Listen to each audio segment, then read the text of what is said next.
ഇന്ത്യാവിരുദ്ധ പ്രസ്താവനകൾക്ക് ശേഷം സ്വരം മയപ്പെടുത്തി മാലദ്വീപ് പ്രസിഡന്റ് മുഹമ്മദ് മൊയ്സു. രാജ്യത്തിന്റെ ഏറ്റവും അടുത്ത സഖ്യകക്ഷിയായി ഇന്ത്യ തുടരുമെന്നറിയിച്ച അദ്ദേഹം മാലദ്വീപിന് കടാശ്വാസം നൽകണമെന്നും അഭ്യർത്ഥിച്ചു. കഴിഞ്ഞ വർഷം അവസാനത്തോടെ $400.9 മില്യൺ മാലദ്വീപ് ഇന്ത്യക്ക് നൽകാനുള്ളത്. ചൈനീസ് അനുകൂല നിലപാട് സ്വീകരിക്കുന്ന മൊയ്സു കഴിഞ്ഞ വർഷം നവംബറിൽ മാലദ്വീപ് പ്രസിഡന്റായി ചുമതല ഏറ്റെടുത്തത് മുതൽ ഇന്ത്യക്കെതിരായുള്ള നിലപാട് കടുപ്പിച്ചിരുന്നു. മാലദ്വീപിൽ സേവനം ചെയ്യുന്ന മുഴുവൻ ഇന്ത്യൻ സൈനികരെയും മെയ് 10 മുൻപായി രാജ്യത്ത് നിന്ന് പിൻവലിക്കണമെന്നും മൊയ്സു ആവശ്യപ്പെട്ടിരുന്നു. മാലദ്വീപിന് സഹായം നൽകുന്നതിൽ ഇന്ത്യക്ക് നിർണായക പങ്കുണ്ടെന്നും ഏറ്റവും കൂടുതൽ പദ്ധതികൾ ഇന്ത്യയാണ് നടപ്പാക്കിയിട്ടുള്ളതെന്നും അധികാരമേറ്റെടുത്തതിനു ശേഷം ഒരു പ്രാദേശിക മാധ്യമത്തിന് നൽകിയ ആദ്യ അഭിമുഖത്തിൽ മൊയ്സു പറഞ്ഞു. മാലദ്വീപിന്റെ ഏറ്റവും അടുത്ത സഖ്യകക്ഷിയായി ഇന്ത്യ തുടരുമെന്ന് പറഞ്ഞ അദ്ദേഹം അക്കാര്യത്തിൽ മറ്റൊരു ചോദ്യമില്ലെന്നും ഊന്നി പറഞ്ഞു. മൊയ്സുവിന്റെ ആവശ്യപ്രകാരം ഈ മാസം ആദ്യം ഇന്ത്യൻ സൈനികരുടെ ആദ്യ സംഘത്തെ മാലദ്വീപിൽ നിന്ന് ഇന്ത്യ പിൻവലിച്ചിരുന്നു. ഇന്ത്യയുടെ 3 വ്യോമസേനാ പ്ലാറ്റ്ഫോമുകളിലുമുള്ള 88 സൈനികരും മെയ് 10 രാജ്യം വിടണമെന്നാണ് മൊയ്സു ആവശ്യപ്പെട്ടത്.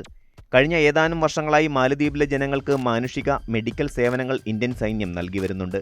2 ഹെലികോപ്റ്ററുകളും ഒരു ഡോർണിയർ വിമാനവും ഇതിനായി ഉപയോഗിച്ചിരുന്നു.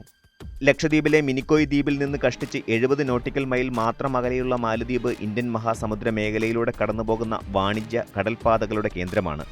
ഇത് തന്ത്രപരമായ പ്രാധാന്യം മാലദ്വീപിന് നൽകുന്നുണ്ട്. മുൻ സർക്കാരുകൾ എടുത്ത ഭാരിച്ച വായ്പകളുടെ തിരിച്ചടവിൽ മാലദ്വീപിന് കടാശ്വാസം നൽകണമെന്ന് മൊയ്സു അഭിമുഖത്തിനിടെ ഇന്ത്യയോട് അഭ്യർത്ഥിച്ചു. വർഷങ്ങളായി ഇന്ത്യയിൽ നിന്ന് വലിയ വായ്പകൾ മാലദ്വീപ് എടുത്തിട്ടുണ്ട്. എന്നാൽ ഈ വായ്പകളുടെ തിരിച്ചടവിൽ ഇളവുകൾ തേടുന്നതിന് ചർച്ചകൾ നടത്തിവരികയാണ്.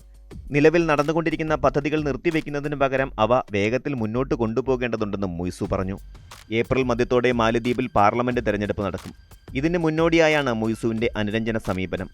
മാലദ്വീപിന്റെ സമ്പദ് വ്യവസ്ഥയ്ക്ക് താങ്ങാവുന്നതിലും ഭാരിച്ച വായ്പകളാണ് ഇന്ത്യയിൽ നിന്നും എടുത്തിട്ടുള്ളതെന്ന് അദ്ദേഹം പറഞ്ഞു.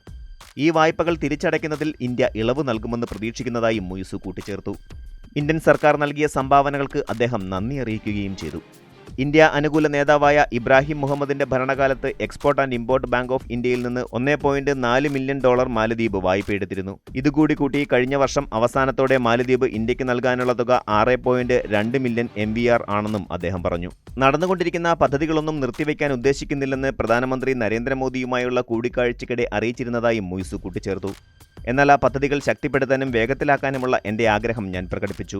ദുബായിൽ നടന്ന COP28 ഉച്ചകോടിക്കിടെ പ്രധാനമന്ത്രി നരേന്ദ്രമോദിയുമായി കൂടിക്കാഴ്ച നടത്തിയ വിവരവും അദ്ദേഹം പറഞ്ഞു. പാലങ്ങളുടെ നിർമ്മാണവും ഹിനിമാതു വിമാനത്താവളത്തിന്റെ നിർമ്മാണ പ്രവർത്തനങ്ങളുടെ കാര്യവും സൂചിപ്പിച്ചതായും അദ്ദേഹം കൂട്ടിച്ചേർത്തു. ഇന്ത്യയുമായി ഉടലെടുത്ത ഒരേയൊരു തർക്കം മാലദ്വീപിലെ സൈനികരുമായി ബന്ധപ്പെട്ടതാണെന്നും ഇന്ത്യയും ഈ വസ്തുത അംഗീകരിക്കുകയും സൈനിക ഉദ്യോഗസ്ഥരെ പിൻവലിക്കാമെന്ന് സമ്മതിക്കുകയും ചെയ്തതായി മൊയ്സു പറഞ്ഞു. മറ്റേതൊരു രാജ്യത്തിന്റെ സൈന്യം ഇവിടെയുണ്ടെങ്കിലും ഇതേ രീതിയിൽ തന്നെയായിരിക്കും പ്രതികരിക്കുകയെന്നും അദ്ദേഹം കൂട്ടിച്ചേർത്തു. മാലദ്വീപ് പ്രസിഡന്റായി അധികാരമേറ്റെടുത്തതിന് പിന്നാലെ മൊയ്സു ചൈന സന്ദർശിച്ചിരുന്നു. ചൈനയുമായി തന്ത്രപ്രധാനമായ സഹകരണ കരാറുകൾ അദ്ദേഹം ഒപ്പുവെക്കുകയും ചെയ്തിരുന്നു.